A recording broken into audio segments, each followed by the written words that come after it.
Hello, everyone.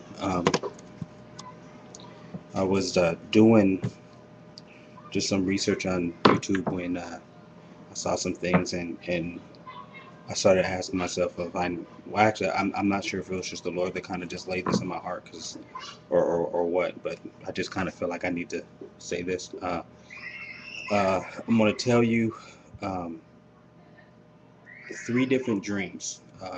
One dream I had when I was probably around 11 or 12.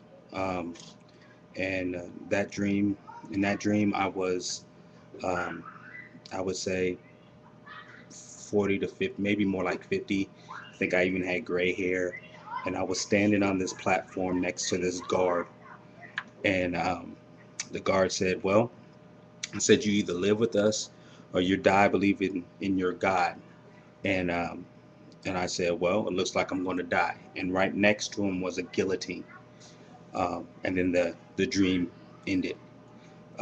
I pretty much said that that's the day that I said that I would say that's the day that I was just like, okay, Lord, you're gonna run my life. And I haven't been perfect at being His servant by any stretch of the imagination, but um, that's the day.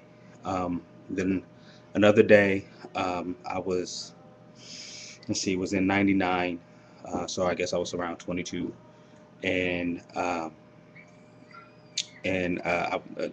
was asleep, and there was um, a group of people on this side and a group of people on this side, but they were close.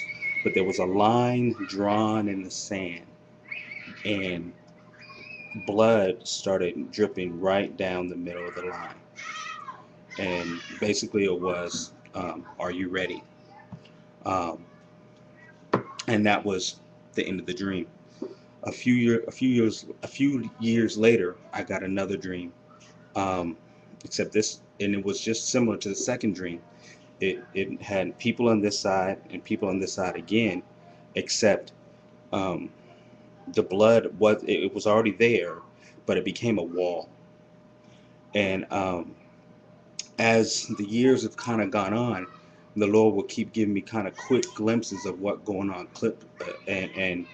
and basically the wall kept getting higher and higher and higher, and basically you couldn't sit on the wall, you couldn't be in between. You either gonna fall on one side or fall on the other.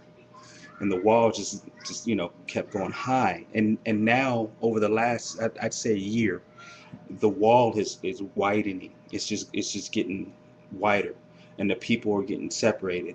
And and if you don't know by now, Jesus is coming soon, and He's separating. You can tell he's already separating uh, um, the goats from the sheep, and he's separating. And so my call and my cry is to tell, if you're not saved, if you do not know Jesus, get to know Him now. And if you do know Jesus, go tell somebody who don't know Jesus to get to know Him now. The time is short. The time is very, very short. And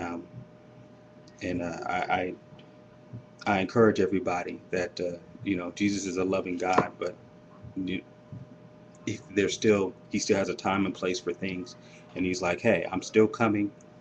These stuff is still going to happen.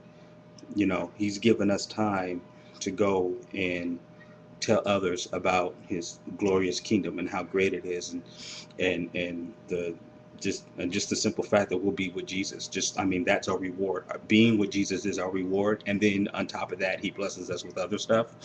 Um, but we have Jesus, so because of that, we need to be telling more people. I mean, and don't, I guess, go crazy, because sometimes you go crazy. And, well, I'd rather you go crazy than not do anything at all. Let me say that. But there is a way of doing it where you're not weirding people out to where they run away from Jesus. That's all I'm saying. I don't want you can be crazy in a good way and not keep people from Jesus. So, but like I said, I'd rather you run out there and put on a sign and just says Jesus is coming back than not do anything, because at least it's something. But let the Lord lead you in how to talk to people. And if you don't know, it's pretty simple. You just stick your hand out there and say hi. Even just, like this and hi, and you shake their hand. It's not hard at all. Or if you're in a, grocery line or whatever, and you help somebody else. Sometimes you say God bless, and all of a sudden that starts a conversation. It normally doesn't take much, but you know, let God use your words and use your actions to show His glory, show how great He is. Um, but I just kind of felt the Lord wanted me to tell you my dreams, and I've had them before, and I've only told close members of family, and it was just now it just seems like, okay, now it's time for everybody to know, I guess. So anyways, I think I'm rambling. I think I'm done saying what I'm supposed to be saying. Everybody, have a good night, and I will talk to you later.